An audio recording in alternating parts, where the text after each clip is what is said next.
avant que je fasse une interruption, je reconnais. Donc, je vais vous expliquer pourquoi j'ai fait cette interruption. Et ensuite, je vais vous parler d'un public que j'affectionne particulièrement. Ce sont les seniors et le digital. On parle toujours digital, parlons digital, on parle toujours digital, on n'a pas abandonné notre thème. Comment créer une activité et devenir entrepreneur dans le digital, c'est toujours d'actualité. Mais seulement, il y a la cible des seniors qui m'intéresse plus particulièrement aujourd'hui, je vais vous dire pourquoi. Et ensuite, je vais vous parler de ce dont tout le monde parle aujourd'hui. Alors, c'est pour quelque chose de très particulier. C'est l'intelligence artificielle. J'ai donc ramené l'intelligence artificielle au sein de mon activité. Et c'est l'une des raisons pour lesquelles je me suis retrouvée à ne plus faire de podcast comme j'en faisais fréquemment. Et à ne plus éditer des contenus sur les réseaux sociaux et à alimenter mon site internet. Je fais mon grand mea culpa, mais ce n'est pas la seule chose.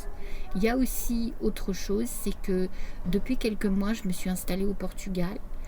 Et de là, je travaille avec une entreprise qui s'appelle Meta, je pense que vous connaissez tous. Et j'ai pas voulu refuser l'opportunité, donc je suis venue m'expatrier parce que, ma fille est grande et peut se débrouiller sans moi aujourd'hui, même si elle a toujours besoin de maman. Mais elle peut se débrouiller toute seule, quoi. Elle est devenue une jeune adulte. Donc, moi, je reprends les déplacements, comme j'ai toujours aimé le faire. Et j'ai décidé de commencer ces déplacements par Lisbonne parce que c'est une ville merveilleuse et qu'il y a une entreprise qui permet beaucoup de projets autour du digital. Et vous savez que c'est ma grande passion. Alors, maintenant que vous savez pourquoi je me suis arrêtée d'une certaine façon, il y a encore une autre raison qui pousse que je veuille faire ce podcast aujourd'hui, c'est les seniors. Alors pourquoi je m'intéresse aux seniors après m'être expatriée? La grande question. Ça n'a pas de lien visible, mais pourtant ça en a. Aujourd'hui, les seniors, ils s'expatrient au niveau professionnel comme quand on a 20 ans, 25 ans. Ça ne se faisait pas il y a 20 ans, mais aujourd'hui, c'est possible parce qu'il y a des entreprises qui ont besoin de leurs compétences et qui n'hésitent pas à les solliciter et ils ont totalement raison. Et ensuite, qu'est-ce qui m'a frappée au niveau de la population des seniors sur Internet depuis tous ces mois où j'ai plutôt travaillé quelle méthode j'allais utiliser pour pouvoir travailler. Est-ce qu'il fallait remettre toute ma méthode de chef d'entreprise du digital en question? Oui, ça c'est sûr, je vais vous en parler dans quelques instants. Mais j'ai vu que le senior, il était encore boudé, pourquoi pour quelles raisons pourquoi le senior n'aurait pas toute sa place dans le digital. Dans les années 2000, je comprends, on découvrait Internet, on ne savait pas ce qui allait se passer, on ne savait pas comment ça allait évoluer, on ne savait pas que ça allait être doublé, cette révolution d'Internet allait être doublée par une autre révolution qui s'appelle l'intelligence artificielle qui a apparu il y a quelque temps. On ne savait pas tout ça. Mais aujourd'hui, on sait. Aujourd'hui, on est au courant. Aujourd'hui, une femme qui a 85 ans, elle passe sa vie sur les réseaux sociaux autant qu'un gamin qui en a 20. Donc, je crois qu'il faut quand même arrêter de se raconter des mauvaises histoires, des fausses histoires, moi je dirais, et donner la parole à tout le monde sur Internet parce que tout le monde a le droit à la parole. Alors, il y a certains chefs d'entreprise qui essayent de s'orienter et qui le font très bien d'ailleurs, sur la population qui a un handicap et qui permet justement de donner une possibilité de travail à tous les gens qui sont porteurs d'un handicap. Moi je dis, les seniors ils sont pas du tout porteurs d'un handicap, ils ont un âge mature, ils ont une capacité importante à développer des projets sur Internet parce que justement ils ont un recul qu'on n'a pas à 20 ans. Donc il faut arrêter de se dire que dans une équipe, ah bah il n'a pas pu se connecter à Teams, ah bah oui, il comprend rien. Ben non, il comprend pas rien, parce que moi quand je peux pas me connecter à Teams, c'est que Teams ne fonctionne pas, parce qu'il n'y a pas assez de bande passante. Et ben c'est pareil pour tout le monde, pour les seniors comme pour les expérimentés. Donc ça n'a rien à voir sur le fait que les gens aient un certain âge, ça a à voir avec autre chose qu'on pourrait peut-être appeler, peut-être, je sais pas, hein, peut-être un peu le stéréotype. Et je crois qu'il faut arrêter d'enfermer chaque population qui a affaire à Internet dans un carcan de stéréotypes ridicules. Le digital, aujourd'hui, nous a montré pendant 25 ans que le stéréotype ne fonctionnait pas à tous les niveaux. Quand on veut travailler sur Internet, qu'on veut créer un projet, il faut savoir et apprendre à travailler avec tout le monde. C'est comme ça. C'est une économie où si on commence à dire ah ben non, moi je travaille pas avec celui-là, j'aime pas la culture d'un tel pays, ça m'énerve, j'y suis allée en vacances, ça m'intéresse pas. C'est pas possible, ça fonctionne pas.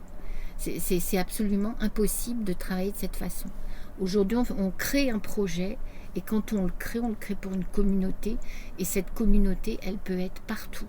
Elle peut être en Suède, en Espagne, au Portugal, en Amérique latine, aux États-Unis, au fin fond de la Chine. Elle peut se positionner, se localiser partout. Et quand on n'a pas ça dans la tête et qu'on crée un projet digital, on a forcément, il va nous manquer quelque chose. Forcément, en se créant des pensées limitantes, pour utiliser une expression à la mode aujourd'hui, on va justement passer à côté de quelque chose. Et si on a un business, un travail qui n'évolue pas, il ne faudra pas s'étonner, quoi. Il ne faudra pas s'étonner de dire, bon, oui, mais ça, ce pauvre monsieur, là, il a 65 ans, qu'est-ce qu'on va aller lui expliquer comment ça marche de créer une entreprise sur Internet, il n'y connaît rien. Ah bon? Et si ce monsieur, c'est un ingénieur informatique à la retraite, on y a pensé? Je crois qu'en tant qu'ingénieur informatique à la retraite, il a peut-être beaucoup plus à nous apprendre sur les réseaux sociaux que n'importe qui. Alors je sais qu'aujourd'hui, un média sur Internet, il est ouvert à tous et c'est ça qui fait son intérêt quelque part. Mais c'est aussi aux utilisateurs de le faire. C'est aussi aux utilisateurs de se dire, d'accord, c'est ouvert à tous, mais c'est vraiment ouvert à tous. C'est vraiment pour tous. Aujourd'hui, je crois que même la mamie de 85 ans, elle a compris que se retrouver sur les réseaux sociaux, c'était essentiel à sa vie, à sa façon de faire, à la façon dont elle va faire ses courses, s'informer. Aujourd'hui, on s'informe par les réseaux sociaux. On n'a plus qu'une façon de s'informer comme on l'avait avant, comme on l'a eu avant pendant 50 ans. C'est terminé tout ça. Donc je crois qu'il faut être conscient que le stéréotype, ça ne marche pas avec le digital et qu'ensuite on est les acteurs de ce digital. C'est nous qui le faisons. Donc si on est là en train de mettre des barrières à tout le monde assis à l'un à l'autre, bon, quelqu'un qui ne comprend pas, il peut avoir 20 ans comme 60 ans.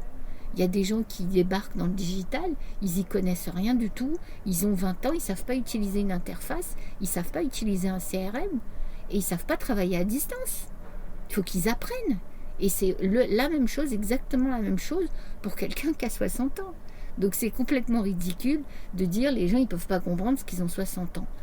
Donc ça c'était vraiment pour vous montrer que la cible des seniors, je tiens à la favoriser dans tout ce qui va concerner le développement d'une activité sur Internet parce qu'ils ont beaucoup à nous apporter et ils ont surtout beaucoup à apprendre et il n'y a aucune raison dans la situation dans laquelle les gens se retrouvent à la retraite aujourd'hui avec toutes les lois très très restrictives qui ont beaucoup diminué les retraites de tout le monde on n'ait pas tous notre chance sur Internet. On a tous notre chance sur Internet.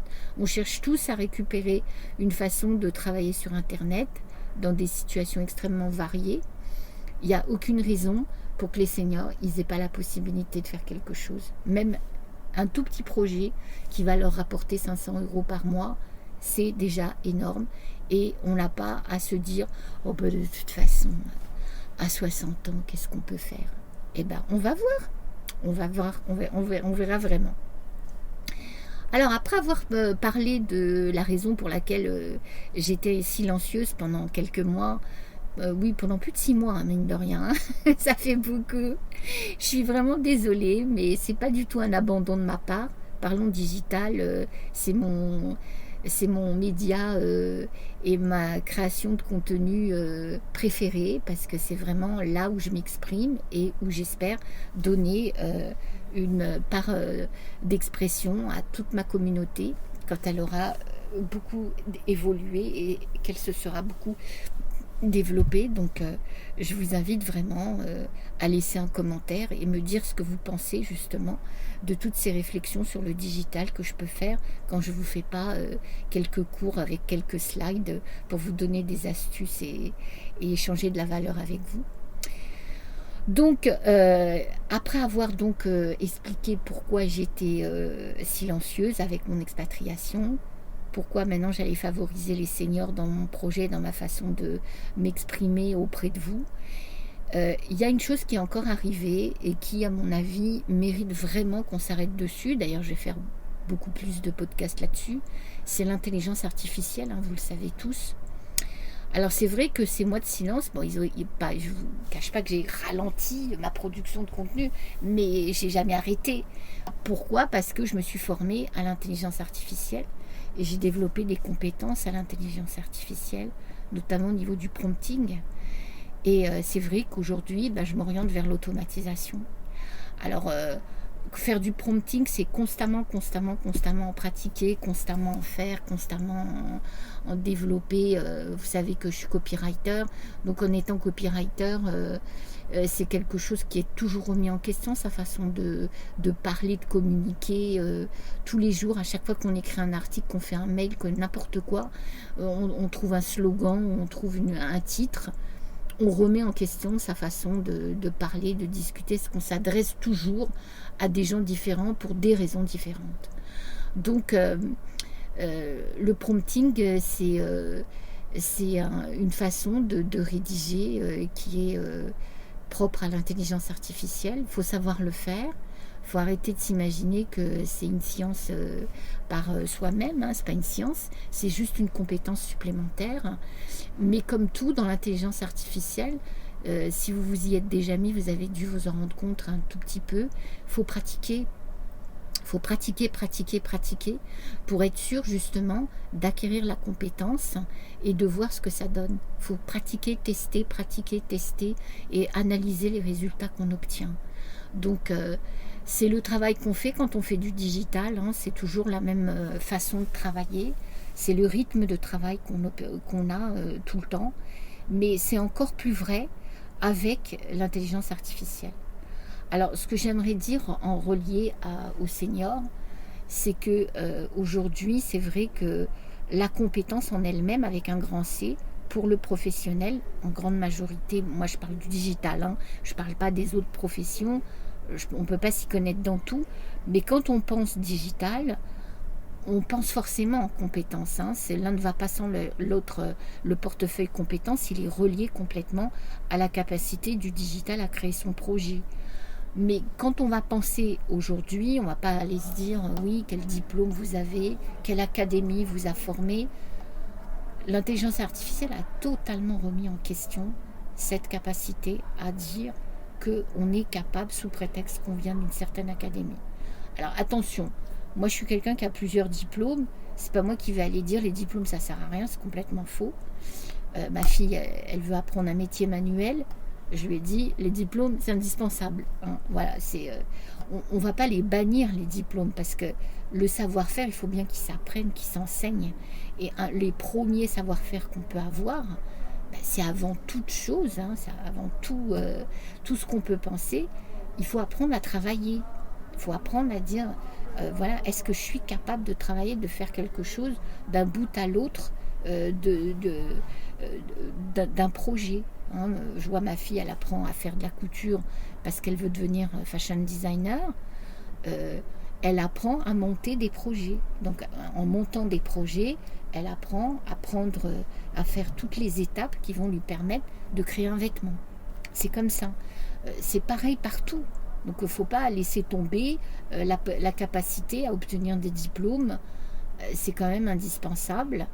Je ne sais pas, évidemment, quand quelque chose de nouveau arrive, une révolution technologique arrive, on l'a vu avec Internet, donc on sait maintenant comment les choses réagissent. On l'a vu précédemment avec le téléphone, la télévision, toutes ces choses-là. Mais je pense que c'est Internet qui nous a secoué le plus depuis récemment. Et maintenant, c'est l'intelligence artificielle. On entend toujours des gens qui vont délirer, quoi, qui vont partir dans des délires pas possibles. Ça y est, plus personne ne voudra travailler, on va se transformer en machine et tout. Et c'est la machine qui va nous remplacer, tout ça. Mais évidemment que non. Évidemment que c'est pas la machine qui va nous remplacer, puisque c'est nous qui allons faire l'intelligence artificielle.